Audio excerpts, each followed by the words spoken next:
Dear students, myself Dr. Balpreet Kaur, Associate Professor in DIPS IMT.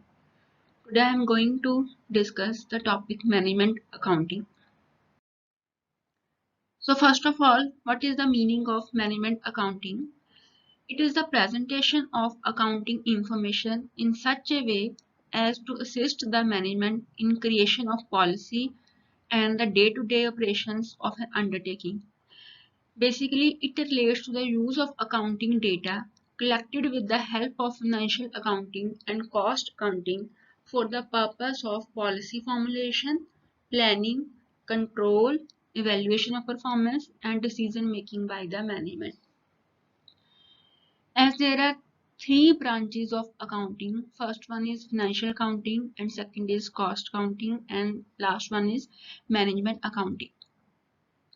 तो जो हमने financial accounting में records prepare किए हैं, कॉस्ट अकाउंटिंग में हमने कॉस्ट को कैलकुलेट किया है, तो आप मैनेजमेंट अकाउंटेंट का रोल क्या होता है, उसने जो भी उसके पास इंफॉर्मेशन है in terms of financial accounts and cost accounts, उसने इंफॉर्मेशन को प्रिपेयर करके आगे जो इंटरेस्टेड पार्टीज होती हैं उनको इंफॉर्मेशन शेयर करनी होती है.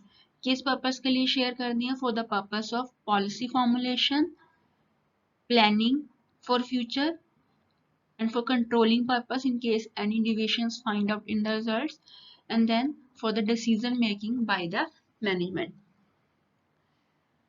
According to Anthony, management accounting is concerned with the accounting information that is useful to the management. जो मैनेजमेंट अकाउंटेंट है वो पूरी इंफॉर्मेशन आगे फर्दर शेयर नहीं करता. जो इंफॉर्मेशन आगे मैनेजमेंट को रिक्वायर्ड होती है for the purpose of policy formulation, for the purpose of decision making, तो वो इंफॉर्मेशन को वो ईजियर वे में प्रेजेंट करते हैं. The next is objectives of management accounting. First point is assistance in planning and formulation of future policies. So management accounting है, it helps in planning the activities of the business. So what is planning? Planning is deciding in advance what is to be done, when it is to be done, how it is to be done, and by whom it is to be done. So it involves forecasting on the basis of available information, setting up of future goals, framing the future policies, and determining the alternative course of actions and deciding on the best possible alternative to achieve the objective. लेकिन हाँ, ये सब कुछ achieve कैसे होएगा? It depends upon the information shared by the management accounting system. The next is helps in interpretation of financial information. Accounting is a technical subject. जैसे आपको भी लगता है अकाउंट्स आप कहते हो कि मैम टफ है, and it may not be easily understandable by everyone till the user has a good knowledge of the subject. So the management may not be able to use the accounting information in its raw form due to lack of knowledge about the accounting techniques, principles. So management accountant क्या करते हैं, जो भी information उनके पास available होती है in the form of financial accounts, in the form of cost accounts, तो वो इंफॉर्मेशन को इजी वे में प्रेजेंट करते हैं किसको, आगे मैनेजमेंट को for the future decision making purpose. The next is helps in controlling performance. Management accounting is a useful device of managerial control. The whole organization is divided into responsibility centers. तो उन्होंने पूरी organisation को different centres में divide करना है. उन centres का नाम है रिस्पॉन्सिबिलिटी सेंटर्स. तो रिस्पॉन्सिबिलिटी सेंटर में क्या है, जैसे हर एक डिपार्टमेंट को उसका एक हेड सिलेक्ट किया जाएगा और उसको एक रिस्पॉन्सिबिलिटी असाइन की जाएगी. Each center is put under the charge of one responsible person. He will be associated with the planning and framing of budgets, policies, and he has to execute the plans. And if any deviations find out in the actual performance as per the standard performance, then corrective actions are taken on the meantime so as to solve the problems in future. Next is helps in organizing. The management accountant recommends the use of budgeting, responsibility accounting, various cost control techniques, and internal financial control. Because उसका purpose क्या, organise करना, उसको एक proper way में run करना business को। तो कैसे होएगा कि अगर हर एक पर्सन अपना काम बेटर वे से करेगा तो उसने परफॉर्मेंस को एवेल्यूएट करना होता है विद द स्टैंडर्ड्स। तो अलग अलग जो कंट्रोल टेक्निक्स है वो अप्लाई करते हैं। Helps in the solution of strategic business problem. Strategic business problem means like the question of starting a new business, spending और डिवर्सिफाइंग द एग्जिस्टिंग बिजनेस, कि आपने अपने जो बिजनेस आप ऑलरेडी रन कर रहे हो आपने उसको आगे फर्दर एक्सपेंड करना है, कुछ एडिशंस करने हैं उसमें। अदर प्रॉब्लम्स जो आपका बिजनेस फेस कर रहा है आपने उसके सॉल्यूशंस फाइंड आउट करने हैं। उन सॉल्यूशंस को फाइंड आउट करने के लिए जो मैनेजमेंट अकाउंटेंट है वो इंफॉर्मेशन प्रोवाइड करते हैं और उन इंफॉर्मेशन के बेसिस पे प्लानिंग की जाती है और जो डिफरेंट ऑल्टरनेटिव्स अवेलेबल होते हैं उसको वो एवेल्युएट करते हैं कि whether for example whether the labour should be replaced by the machinery और नॉट। अगर हम लेबर की जगह पे मशीन्स के साथ काम करें तो क्या हमें वो प्रॉफिटेबल होएगा या नहीं होएगा डिसीजन, किस बेसिस पे करोगे, on the basis of past information. The next is helpful in coordinating operations. Coordination means कि आप मिलके इकट्ठे चलोगे। So management accounting helps the management in coordinating the activities of the concern। जैसे हमने अभी डिस्कस किया था कि अलग अलग रिस्पॉन्सिबिलिटी सेंटर्स बनाए जाते हैं, तो उनके जो रिस्पॉन्सिबिलिटी सेंटर्स के हेड होते हैं, जो लीडिंग पर्सन होते हैं, उन सभी की एक्टिविटीज को उन्होंने क्या करना, कोऑर्डिनेट करना। क्यों करना है? To achieve the common objective of the organisation. उसके लिए वो कहते हैं कि आप डिफरेंट बजट्स प्रिपेयर करो।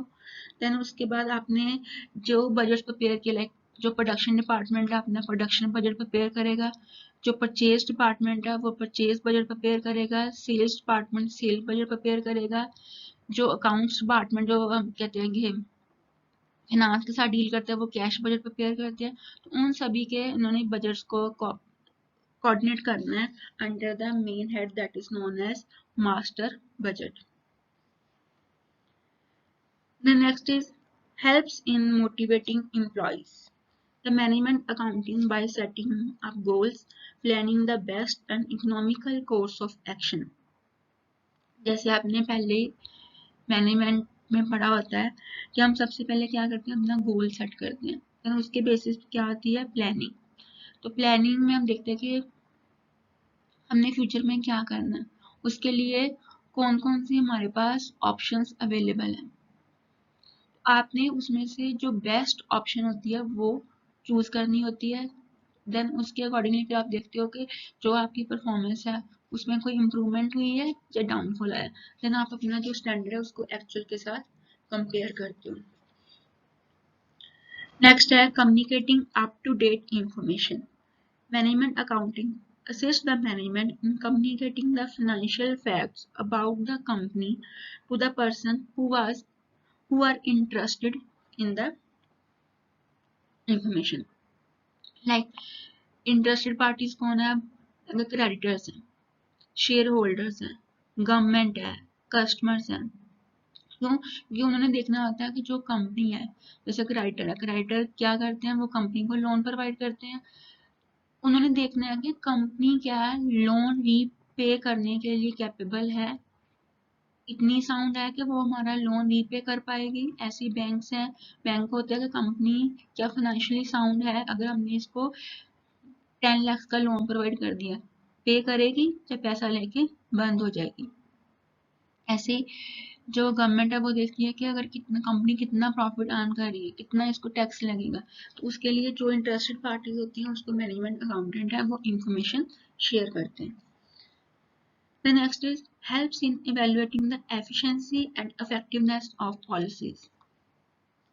Management accounting lay down various policies and also to evaluate the efficiency and effectiveness of policies. They emphasize on the management audit. Management audit क्या होती है, इसमें वो एफिशिएंसी और इफेक्टिवनेस को इवेल्युएट किया जाता है कि जो हमने मैनेजमेंट पॉलिसीज बनाई थी क्या वो हमारे गोल को अचीव करने में हेल्पफुल हो रही है या नहीं. So on the basis of management audit जो हम अपना जो मैनेजमेंट पॉलिसीज है उनको टाइम टू टाइम रिव्यू करते हैं और अगर उनमें कोई भी चेंजेस लेकर आने की ज़रूरत है तो उनको टाइम टू टाइम चेंज किया जाता है ताकि जो फ्यूचर में और प्रॉब्लम क्रिएट ना हो. The next is nature of management accounting. First is technique of selective nature. देखो जो हमारी मैनेजमेंट अकाउंटिंग है वो है बेसिकली सिलेक्टिव नेचर की. अब सिलेक्टिव नेचर कैसे है, हमारे पास रिकॉर्ड अवेलेबल है लाइक इनकम स्टेटमेंट्स अवेलेबल हैं, position statement, profit and loss account, balance sheet जिसको बोलते हो, ठीक है. जो हमारा प्रॉफिट एंड लॉस अकाउंट है और बैलेंस शीट है वो कंपनी की फाइनेंशियल पोजीशन को शो करते हैं. लेकिन जो मैनेजमेंट अकाउंटेंट है उन्होंने उसमें से जो सिलेक्टिव इंफॉर्मेशन है, जो रिक्वायर्ड इंफॉर्मेशन है वो आगे फर्दर स्प्रेड करनी होती है जो इंटरेस्टेड पार्टीज होती है. Next is provides data and not the decision. जो मैनेजमेंट अकाउंटेंट है उनका मेन रोल क्या होता है कि उन्होंने डेटा प्रोवाइड करना है to the higher authorities, to the interested parties, लेकिन डिसीजन किसने लेना है, जो मेन पार्टीज हैं वो डिसीजन किस बेसिस पे लेंगे, on the basis of data provided by the management accountant. Concern with future. Management accounting basically deals with forecast with the future. It helps in planning the future on the basis of information. So the decisions are always taken for the future course of action. हमने कोई भी decision लेना, हम किसके लिए लेना, past के लिए डिसीजन लेना, नो, हमने डिसीजन हमेशा लेना होता है फॉर फ्यूचर.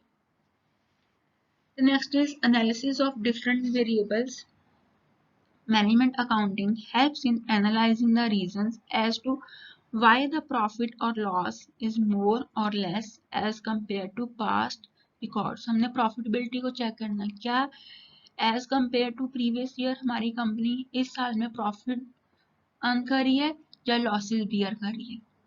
तो डिफरेंट वेरिएबल्स को जो मैनेजमेंट अकाउंटेंट है वो एनालाइज करते हैं. No set formats for information. Management accountant will not provide information in a prescribed performa. जैसे आपने पहले अकाउंट प्रिपेयर किए हैं, एक प्रिस्क्राइब्ड फॉर्मा होता है बैलेंस शीट बनाने का, profit and loss account prepare करने का, लेकिन वो कह रहे हैं कि जो मैनेजमेंट अकाउंटेंट है वो ऐसे कोई परफॉर्मा फॉलो नहीं करते. जो भी रिक्वायर्ड इंफॉर्मेशन होती है जिस भी पार्टी को उसके अकॉर्डिंगली वो इंफॉर्मेशन आगे शेयर कर देते हैं उनको.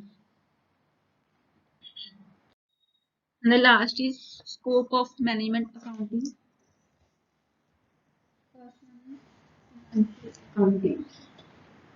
Financial accounting provides historical information, past records, but it is very useful for future planning and financial forecasting. क्योंकि जो हमारे पास past information होती है हम उसके बेसिस पे हम फ्यूचर को प्रेडिक्ट करते हैं. So financial accounting helps the management accountant in predicting the future. Same way cost accounting, it provides various techniques of costing like marginal costing, standard costing, opportunity cost analysis, which play important role in operation and control of the business enterprises. The next is budgeting and forecasting.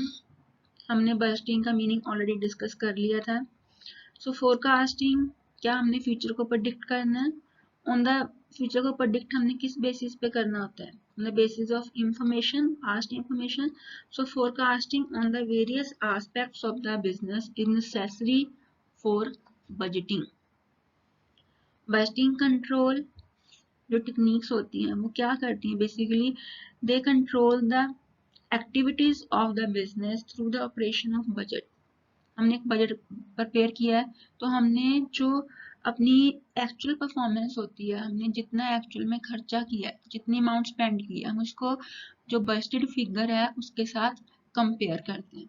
तो फिर हमने उसमें क्या करना होता है, हम deviations find out करते हैं कि हमने अगर सोचा था कि हमारा खर्चा 10,000 होएगा लेकिन खर्चा हुआ है आपका 12,000. It means there is negative variance. Negative variance means cost is more than the budgeted figure. जो एक्चुअल कॉस्ट आपकी आई है 12,000 लेकिन आपने सोचा कितना था, कितनी आएगी, जब आपने 10,000 खर्च करना था तो हमारा 2,000 का एक्स्ट्रा खर्चा हुआ. Next is cost control procedure. These procedures are integral part of the management accounting process. And these cost control techniques include inventory control, cost control, labour control. कि आपने बजटरी कंट्रोल आपने कंट्रोल करना. हम अपनी cost को कैसे control करेंगे, जो लेबर हमारी वेस्टेज कर रही है, इनएफिशिएंटली वर्क कर रही है, उनकी परफॉर्मेंस को हमने कैसे इनहांस करना है, उन जो वो मिस्टेक्स कर रहे हैं, नेग्लिजेंस कर रहे हैं, ठीक है, उसको हमने कैसे कंट्रोल करना है, थ्रू पनिशमेंट्स ऐसे कर सकते हैं. Next is reporting. The management accountant is required to submit the reports to the management on the various aspects of the undertaking. उन्होंने जब रिपोर्ट प्रिपेयर करनी है तो वो डिफरेंट जो स्टैट्स की टूल्स एंड टेक्निक्स हैं वो यूज करते हैं for the presentation of information. कौन सी टेक्निक्स यूज करते हैं, टूल यूज करते हैं, like graphs, charts, pictorial presentation, index numbers and other. इनमें जैसे अब बार और चार्ट्स की बात करते हैं, इसके साथ क्या होता है, जो इंफॉर्मेशन है वो इजीली अंडरस्टैंडेबल हो जाती है. The next is methods and procedures. It includes all those methods and procedures which help the concern to use its resources in the most efficient and economical manner.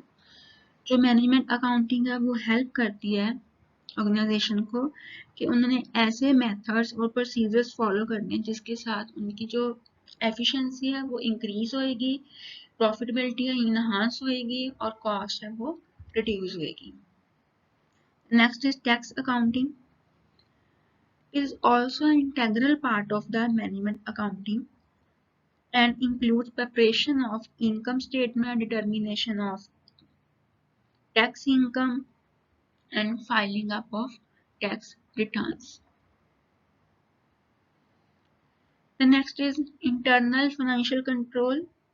Management accounting जो है it includes the internal control methods. जैसे मैंने आपको उसमें बताया था कि internal control methods क्या आते हैं, जैसे इंटरनल ऑडिट हो गई, efficient office management. Next is interpretation. Management accounting is related to the interpretation of financial data to the management and advising them on decision making. जो भी फाइनेंशियल अकाउंटिंग और cost accounting में records, उसके through records prepare हुए हैं, जो हमारे management accountant हैं उन रिकॉर्ड्स को इंटरप्रेट करते हैं. इंटरप्रेट करने के बाद वो जो रिक्वायर्ड इंफॉर्मेशन होती है, जो मैनेजमेंट को रिक्वायर्ड होती है फॉर फर्दर डिसीजन मेकिंग के लिए, तो वो जो रिक्वायर्ड इंफॉर्मेशन है वो उनको प्रेजेंट करते हैं, जिसके बेसिस पे जो मैनेजमेंट है वो डिसीजन मेकिंग करती है. Next is office services. The management accounting may be required to maintain and control office services. This function includes the data processing, reporting on best use of mechanical and electronic devices, and communication. जैसे आपकी office में आप data कैसे process कर रहे हो, reporting on time हो रही है या डिले हो रहा है रिपोर्टिंग में, एंड देन जो कम्युनिकेशन है, जैसे आपने कम्युनिकेशन के बैरियर्स पढ़े हैं, इफेक्टिव कम्युनिकेशन कैसे कर सकते हैं आपने पहले पढ़ा होगा। अब उन्होंने देखना है कि हम ऑफिस की जो सर्विस है उसको कैसे इन्हांस कर सकते हैं, इम्प्रूव कैसे किया जा सकता है। नेक्स्ट है evaluating the performance of the management. Management accounting provides the methods and techniques for evaluating the performance of the management. So it evaluates the performance of the management in the light of objectives of the organization. हमने management की performance को कैसे major करना है कि क्या जो हमारी मैनेजमेंट है वो जो हमने ऑब्जेक्टिव सेट किए थे क्या उनको अचीव करने के में सक्सेसफुल हुई है या नहीं। अगर हमारे ऑब्जेक्टिव अचीव नहीं हुए इट मीन्स हमारी जो मैनेजमेंट है वो इनएफिशिएंटली वर्क कर रही है। So this is all about the management accounting. Hope the lecture is clear to all the students.